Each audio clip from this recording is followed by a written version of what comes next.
हम हैं महफिल सेहत सुकून विद डॉक्टर अरीज हारून। अस्सलाम वालेकुम, आप कैसी हैं? वालेकुम। भाई आज बहुत सारे लोग हमें जो इस वक्त देख रहे हैं, ख़ास तौर पर वो बच्चियां जिनके स्कूल कॉलेजेस की छुट्टी है, यूनिवर्सिटी नहीं गई हुई या जो टीचिंग करती हैं, अब या हेड कवर करने वाली, ख़ास तौर पर हिजाब करने वाली बच्चियों का एक बहुत बड़ा मसला होता है स्कैल्प की हेल्थ का। वो कहती है भाई हमारे हेयर फॉल बहुत हो रहा है, स्कैल्प के ऊपर या तो डैंड्रफ है, ड्राई डैंड्रफ या ऑयली डैंड्रफ, हेयर थिनिंग हो रही है बहुत ज्यादा, तो उनके लिए जरा कुछ it's pretty normal in men's also. हाँ, अब तो ये आदमियों के साथ भी हो रहा है। आदमियों के साथ, और आपको पता है स्कैल्प हेल्थ की वजह से हमारी फेस की स्किन भी अफेक्ट होती है। अच्छा। डैंड्रफ होती है, फ्लेक्स करते हैं तो स्किन भी अफेक्ट होती है। Scalp health is very important. जैसे आपने कहा कि बच्चियां जो कवर करती हैं उनका तो है कि स्वेटिंग हो रही है, इंटरनल हेल्थ अगर हमारी अच्छी नहीं है, हमें जिंक या बायोटिन की डेफिशिएंसी है, विटामिन डी की डेफिशिएंसी है, फॉलिकल अच्छा नहीं हो रहा, तो उसमें भी हमारी स्कैल्प हेल्थ इफेक्ट होती है। अच्छा वैसे नॉर्मली लड़के जो हैं उनका जो सन एक्सपोजर होता है वो बहुत ज्यादा होता है एज कम्पेयर टू गर्ल्स। तो उनको भी ये प्रॉब्लम फिर क्यों हो रही है? इसके क्योंकि आपकी विटामिन डी की डेफिशिएंसी क्यों है? विटामिन डी की डेफिशिएंसी के लिए का रीजन ये है कि आपकी स्किन एक्सपोज नहीं है।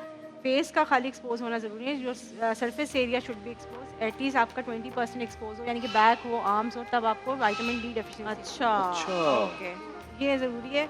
और अगर जो लड़के भी हैं ना जिनके स्वेटिंग नहीं होती, जो कवर नहीं करते, उनके भी स्कैल्प हेल्थ इसलिए इफेक्ट होती है कि सनलाइट की वजह से इरिटेशन, धूल मिट्टी जो आपके स्कैल्प में अट जाती है, जम जाती है, फिर उसकी वजह से जिस लेवल का समर हमारे यहाँ होता है या फिर दुबई के अंदर होता है, उसमें तो अगर सन एक्सपोजर ज्यादा लिया जाएगा तो वो आपकी स्किन डैमेज कर देगा। स्किन डैमेज करता है, लेकिन अगर आप विटामिन डी के लिए सिर्फ 10 to 15 मिनट्स भी सन एक्सपोज करते हैं तो आपकी स्किन यानी जरूरी भी है, आपकी जो डेली रिक्वायरमेंट। लेकिन अगर कोई नहीं कर रहा मेरी तरह कि भाई नहीं जी ऐसे हो जाएगा वैसे हो जाएगा और हम सूरज में नहीं जा रहे, तो फिर बताएं कि हम क्या करें कि हमारे बाल अच्छे रहे। मेरे पास आपके ये हुई ना बात, मेरे पुरसुकून रहने का, ये टेंशन नहीं लेने का, सुकून का, रूट्स का glorify root hair treatment serum है, and this is a serum, ठीक है? तो ऑयल नहीं है, but it is based on oil, based on oil essential serum, ठीक है? एसेंशियल ऑयल, ये ऑयल नहीं है लेकिन but it has essential oil. अच्छा, अब हम लोग जब कहते हैं कि बात करते हैं स्कैल्प हेल्थ की, तो स्कैल्प में क्या होता है? फॉलिकल्स होते हैं और बाल जड़ से जुड़ा होता है उस फॉलिकल के साथ। तो रूट का मतलब है कि आपकी रूट हेल्थ के लिए बहुत इंपॉर्टेंट है। इसमें डिफरेंट टाइप के एसेंशियल ऑयल्स हैं जो आपके स्कैल्प की इरिटेशन को भी कम करते हैं, एक रिफाइंड लुक देते हैं, शाइन, स्मूथनेस आपके बालों की, और आपकी सबसे अच्छी बात ये है कि रेगुलर यूज पे आपको हेयर में आर्गन ऑयल भी है, रोजमेरी ऑयल भी है, विटामिन ई ऑयल भी है। मैं रोजमेरी ऑयल घर में खुद बनाने की कोशिश करती हूँ, rosemary water, it's really good for scalp. बिल्कुल, तो आपको इसमें वो मिल रहा है। इसके अंदर जो मेन इंग्रेडिएंट्स है ना, टी ट्री ऑयल है। टी ट्री जो है वो इरिटेशन, जैसे हम लोगों ने बात की ना कि धूप है या किसी की बहुत ज्यादा डैंड्रफ ऐसी उसमें इचिंग होती है, उसको हील करेगा। जितनी भी एग्रीवेटेड स्किन कंडीशंस होती है, टी ट्री उसमें हेल्प करता है। Then it has peppermint oil, जो पेपरमिंट का तो सबको पता है कितनी रिफ्रेशिंग फीलिंग आती है, तो it refreshes the hair. Then have lavender oil, जिससे डी स्ट्रेस भी होता है। अगर आप सर पे मसाज करते हैं लेवेंडर ऑयल का, तो आप डी स्ट्रेस भी करते हैं। सही है, लेकिन ये करेक्ट क्वांटिटी में, वरना आप एसेंशियल ऑयल ज्यादा डायरेक्टली तो यूज नहीं कर सकते। यही बात करने लगी थी कि this is oil based serum है।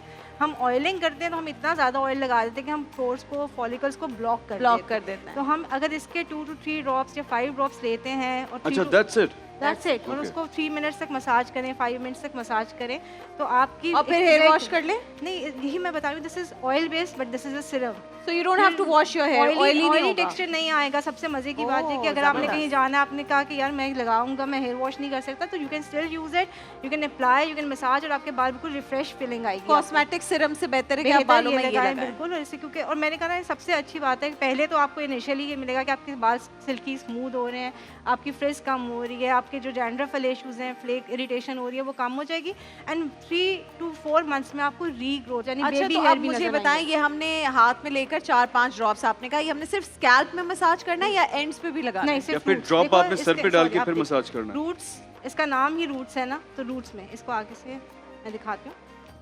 ओह जबरदस्त, like a pump and you can press and use. ठीक है, बेस्ट हो गया।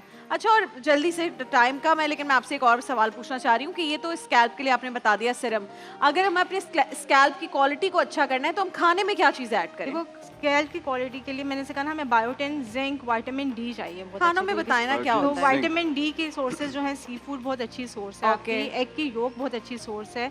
अगर आप जिंक की तरफ जाएंगे, जितनी भी सीड्स और नट्स हैं, they are excellent sources of zinc. अगर आप कहते हैं बायोटिन लेना है तो आपके पास मीट की सोर्सेज हैं, वेजिटेबल्स हैं, और आपको सबसे बेस्ट मैं बताऊं कि अगर हम लोग सीज़न के फ्रूट्स खाते हैं तो अल्लाह ताला ने हमें वो चीज़ें सारी दी होती हैं, सब्जी और फ्रूट में मिनरल सारे होते हैं जो वो आहिस्ता आहिस्ता नीड पूरी कर देते हैं। The only thing that is not present in fruits and vegetables वो B12 होती है, तो वो आपको मीट की और गोश्त में मिलेगी। हाँ बिल्कुल, जो मीट है और एग है उसमें मिलेगा। चले ज़बरदस्त, thank you so much doctor Areej Haroon.